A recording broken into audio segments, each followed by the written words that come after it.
My inspiration was that we could establish a community that offered choices in housing and care for the aged population. That was an era when more and more women were becoming entrepreneurs, and the federal government, the HOT programs, were looking for women who were eager to get into business.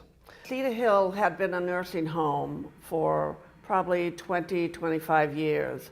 It was known as Cedar Manor, and it was originally a home, a regular home, old mansion, sort of, with many rooms, and it had become a nursing home in the 60s, but otherwise it was in very poor condition.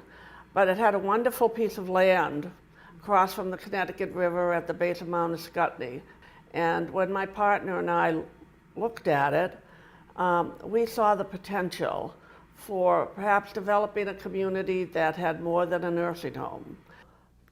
I was in my 50s because I never was thinking of buying a place, but the night security guard made rounds, and he would stop by and say hello to me. "How you doing, Mary?" Unbeknownst to me, he worked for a real estate agency in Claremont.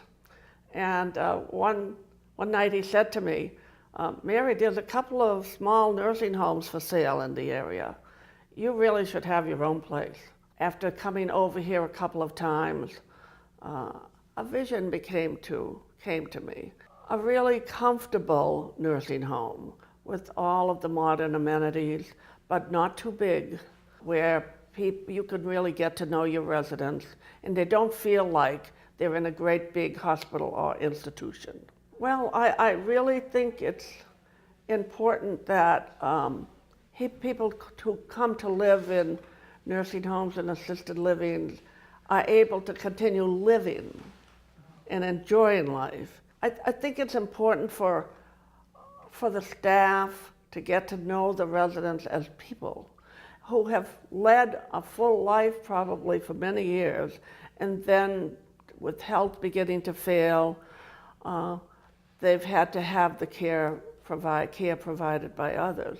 But they still have, many of them, the potential to get some enjoyment out of life. When we first opened the nursing home, we had a lady there who had a stroke and had been left with a paralysis on one side. She really wanted to continue living.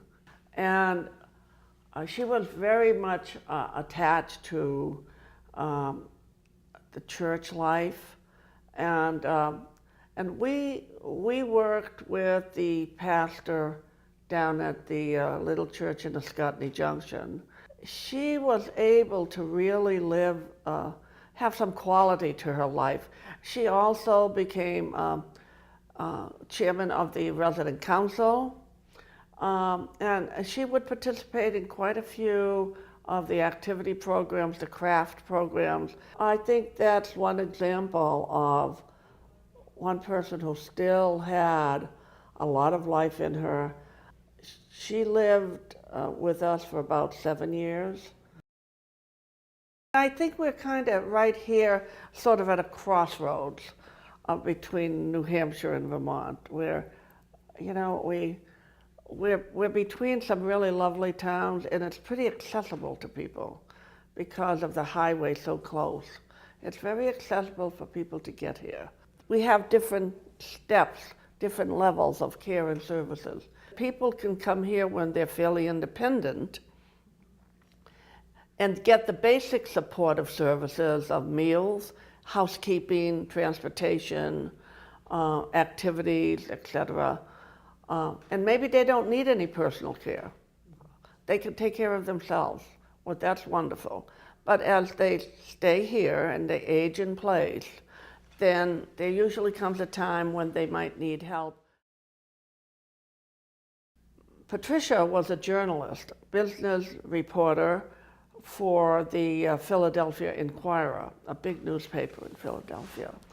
She had been coming up to meet with me on a regular basis. As time went on, she came up more frequently for longer periods, just to begin to get her feet into the nitty-gritty of running a nursing home. She began to be more involved, and I became more semi-retired. She's been the administrator, I think, about 3 years now. 3 or 4 years, yes. And in those 3 or 4 years, she has had 2 deficiency-free state surveys and achieved 5-star. So I guess I've always in my career really looked for a challenge, and that's what excites me and gets me motivated. And I've enjoyed being able to achieve what we've achieved here. It's been a lot of hard work, mentally and physically hard work, no doubt about it. I think improving the standards of care and the quality of life, has always been part of our mission. So we're focused on excellence, and that's very important to us.